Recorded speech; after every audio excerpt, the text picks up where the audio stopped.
gentlemen, hello. I know. Niko na deni yenu since forever. Shairi has stalled for a bit, but to bring you the quality of footage that we like delivering, we had to take our time. You know, your girls always got you. Goodies is my favorite word because I always want to give you goodies. We are back, guys. Welcome back to the season 2 of Shairi. Yes. So for season 2 of episode 1 of Shairi, I am very, very happy and excited to be hosting a very personal friend of mine. We have known each other for, long enough that the internet needs to know. Ask me if you need to know the DMs. Ask me if you need to know how long it is. But she's been my friend for a hot minute, and she's an amazing spoken word poet. She also does very many other things, and I'm very, very excited for our community to meet her. So guys, welcome back to the Shairi podcast. Yes. I am your host, JJ, and now I would like you to help me introduce Belle. Hi, Belle. Hi. Welcome. Hey, Miss guys. Hi. Yeah, just so you know, my nickname for this girl is Homa Bay Sunset, and you will find out why in a few minutes. Hi, Belle. Hi. Karibu sana. Welcome to the Shairi podcast. Thank you. I've been waiting to have you here. We both know, and some of our friends as well, we both know how we've been trying to make this happen. Mm-hmm. So welcome. Welcome to the podcast. Okay. So we have a tradition here. Yeah. Mm-hmm. We start with the name of the poet. You go by Belle, and it's spelled 13 ELLE. Mm-hmm. How did you choose this tag phrase? Interesting. Belle. Mm-hmm. I love beauty. I love beautiful things. If you know me, you know. Yeah. we know. It's good. We know. Yeah, so from Belle, I also love numbers. Mm-hmm. I wouldn't leave numbers out of my name. And I found that 13 can replace B. And also, I used to love horror. I'm really into horror.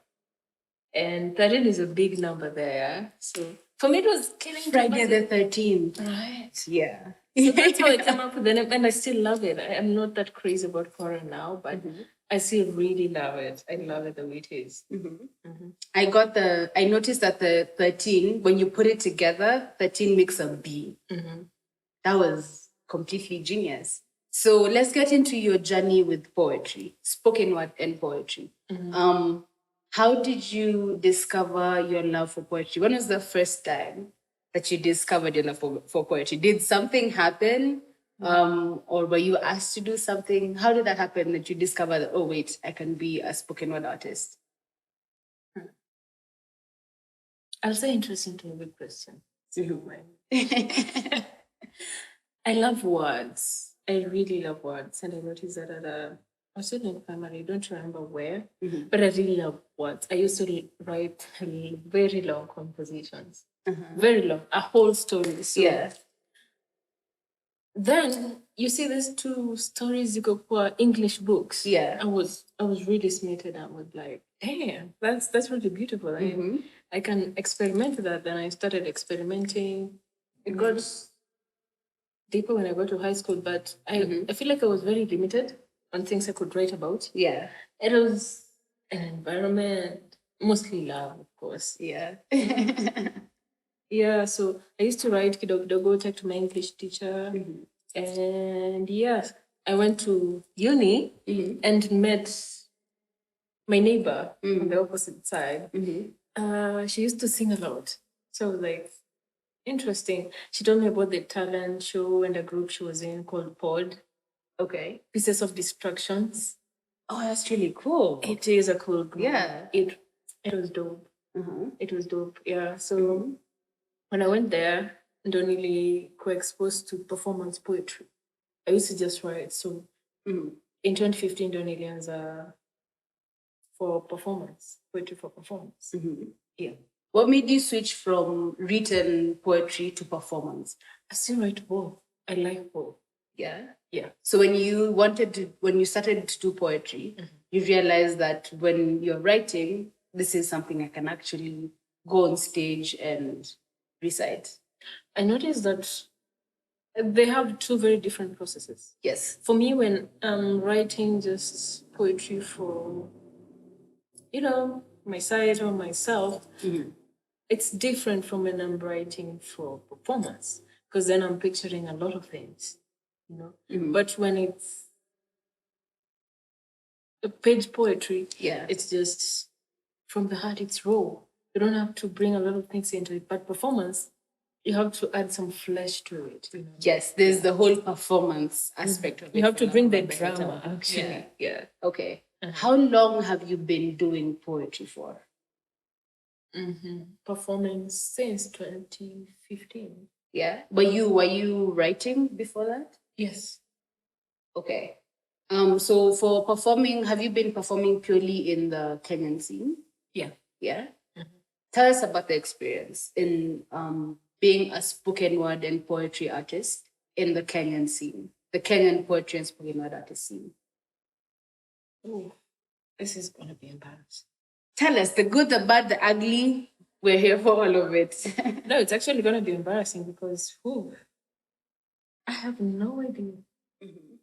I just go to stage, do my thing, have my frustrations. Yeah. And I still go do poetry because I really want to. And no matter what happens to me, I say, no, it's not worth it. I still really find myself like I have to do it. I miss it. The time I stopped performing, I was like, I need to figure my life, figure how this is going to go. Yeah. And I found myself longing for poetry, longing to perform. I was like, I need to do this. Can we dig? Are we allowed to dig into that hiatus period when you are not performing? Oh, is that something you want the internet to know? Well, yes. No, we're gonna skip for now. Okay. All right. So, tell us about your inspirations towards poetry. What inspires when you're sitting down to write a piece? What inspires Belle to sit down and write a poem? Beauty. Okay. Elaborate. For the non-poets, she will guess. It's okay. No, whether you're a poet or not, you know a beautiful thing when you see it. And for me, that's poetry. Everything I see feeds that spark in me to write. So, yeah, at one moment I just sit down and the words come to me. But what inspires me, it's really beauty. There's beauty in everything, I believe that. And yeah, I write for that. Okay, that's acceptable. Guys, just drop in the comments if you feel like you need more. Yes, like my own personal feelings. So what do you have any activities or hobbies that you engage in that inspire your writing and your poetry and your performances? Activities. Activities. Hobbies. Okay, let's go with hobbies. Because activity, I'm your friend, so I know activities is a very wide spectrum. Yes. So let's go with hobbies. What hobbies do you engage in that inspire your writing and performing? Is listening to jazz a hobby? Yes, it is. Not a lot of people do. Especially if you do it frequently, then definitely. That is definitely a hobby. Yes. I listen to jazz all the time. All the time. Like, all the time. All the time. Yeah. So that's really, I love music. I really love music. I really love music.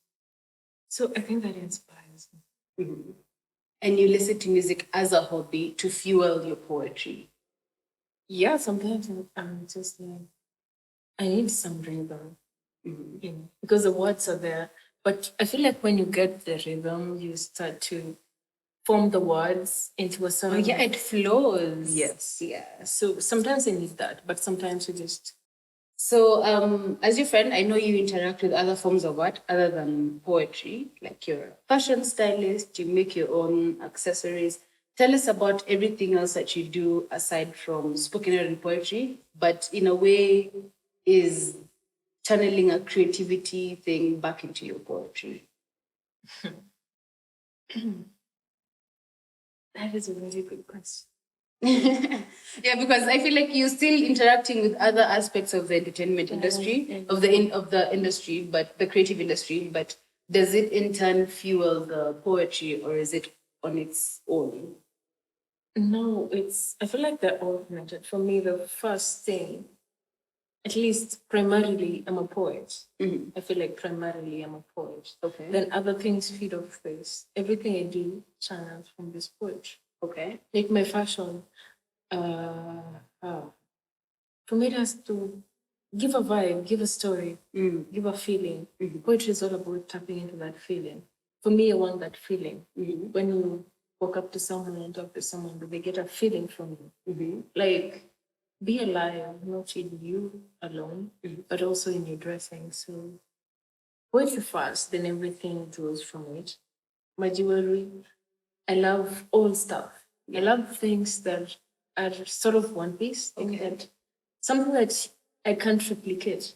That's why I go for very limited, at a bids, I go for very limited things. Something I know I won't make another. If I sell you one piece, it's one piece. And I sold you because you felt a sort of connection to this thing. You know that this thing has meaning to you. It's not just something you wear. So they all fuel each other. For you as a brand, everything fuels each other. yeah. Okay. So last but not least, you've been in the industry for a while. You've interacted with different stages. What advice do you have for any upcoming poets, designers? Because you're also a designer. Anyone who's doing what you're doing, what advice would you give them? First of all, be in love with your craft. Be so in love with your craft. And also, if you're terrible at, planning and marketing like I am, get someone to help you. Yeah. It's very important. It's very important. And just be in love with it. When you're in love with it, it will unlock everything you want to do. And when you do it, you're going to do it perfectly. I know that's debatable, but perfect is when you feel like you've given it your best. Yeah. And you agree with you that is actually good. I call that perfection. Yeah. So, yeah. And once you love it, there's someone who's definitely going to love it. Yeah. Okay. I am JJ and I approve of this message. So do it authentically and fully to your all. Thank you so much for joining us, Belle. Season 2, episode 1, guys. I got you. You know, I got you. So now, guys, as always, we get to enjoy a few pieces and performances from Belle herself.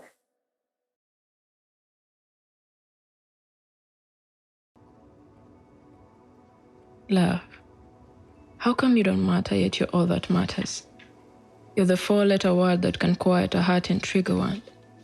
In other words, you make life worth it. I don't have to be in love to exist, but I could never feel complete without you. And so I've searched for you, even in places I had no business looking, catching hints, lies, anything that looks like you. But you know how that goes. The secrets of love are only known to lovers. I heard that there's a way to love, but how can that be when our hearts are so different? When love finally found me, took me in with open arms, like walking into the sun just as the last clouds clear and the waves glimmer, made me feel right. A feather in motion, some sugar in my bloodstream, heavy on joy, soothing for my heart, test for my mind and strength for my soul. You've told me tales that leave me warm, sad, lonely sometimes, but you've stayed. Even when I look away, trying to find another language, drawing water from the market when it's so easy, like a breath, and simple, like I am, so you are, and it is, and we are. Love, you teach me anew all the things I thought I knew, then teach me some more about myself and about life. You don't care who I am or what I do, what I've done, my aspirations, my inspirations, all the slips and sins. You just care for me. That by your touch all my heart have no power, and you fill me, make me light as a feather, and still you're the wind in which I float. You've written my name in a never-ending book because I love, I'm loved, and I have love. You're the ink in which I write my existence and the paint in which I color my life. How so blessed am I? Happy as a lark, smiling like I could never frown a day in my life, dancing. My, oh my. I'm swimming in a sea of you without a care or a worry because I know you're the best hands that could ever hold me. And yes, some days I get nothing but violent storms. Dark clouds knitted so tight that I couldn't see me even if I tried, and even so, I believe in you. I know just like the sun you'll rise again, and my heart will sing again, a never-ending song about the adventures of you, the beauty and the heartbreaks, the bliss and the gloom. You're the sky and you're the earth. You're the light and darkness. You're the moon and you're the stars. You're the rain and every living thing. When the world goes dark and we forget kindness, I know only you can save us. Make us kind again, loving and caring like we should, knowing peace and happiness because you are life. When I look up to the sky and my eyes cannot fathom the face of the sun, I see you. As the rain falls on my face and my fears roar, I feel you. When the wind blows and my ears grow cold, I hear you. Where birds sing and the grass grows past my ankles, you are there. Even when I'm alone and I can find no hope, I know you're still there. You're everywhere and with everyone. You don't care for who's wrong and who's right. For a person can be so right they're wrong and still seem wrong and feel right, stand left and be right and still stand right for the wrong reasons. Love is the person in the mirror. Love is the person you see in the mirror. Love is the hand on the other side of the table. Love is the face you see across the street. Love is everything and love is love. So don't let love leave. That's beyond you. Live love. And that's it. Darkness. Darkness. You must be the brightest light or none at all. You must have no voice or eyes or color. Are you really black? Is anybody there? I can hear you, and I know you're here. So can you show yourself? Even if I won't see you, just show yourself. Please. What are you? Anxiety is getting to me now. Say something. What do you want? Get out of my skin. Will you hurt me? Are you just teasing me? Do you find it appealing the way I'm sweating? You fancy how I struggle, don't you? Of what use am I to you, unsure, unstable, consumed, unable? What do you want from me? Tell me, what do you want? God, can you hear me? If it's not too much to ask, can you save me? Please. Please, oh please make it stop. Make it go away now. Please get it out of my skin, get it out. I know you're here, and you shouldn't be. I didn't call for you, and I don't even know you. Who are you? What are you? Where do you come from? And what do you want? How did you get here? And to me? Why me? Why? Is it my time yet? If this be my departure, make it quick and painful, for this is too painful. Are you actually going to do anything? Where's my voice when I need it? Where's all the courage? And where's God? Is this the part where I get up and open my eyes, ball my fists and dare you? Is this the moment I realize that immobility is in my head and I could actually move my hands, call for help, cast you away, say a prayer, sing a hymn. Is this it? Well, I'm afraid. I'm really afraid. And I'm afraid I've failed me. I'm afraid I've done nothing, and I'm afraid. Too afraid, you might say. So afraid that I'm still afraid because I was afraid, and so I have to try not to be afraid. Talking to myself, but it doesn't really seem to help. I'm afraid. I'm still afraid. And I can't afford to be afraid any longer.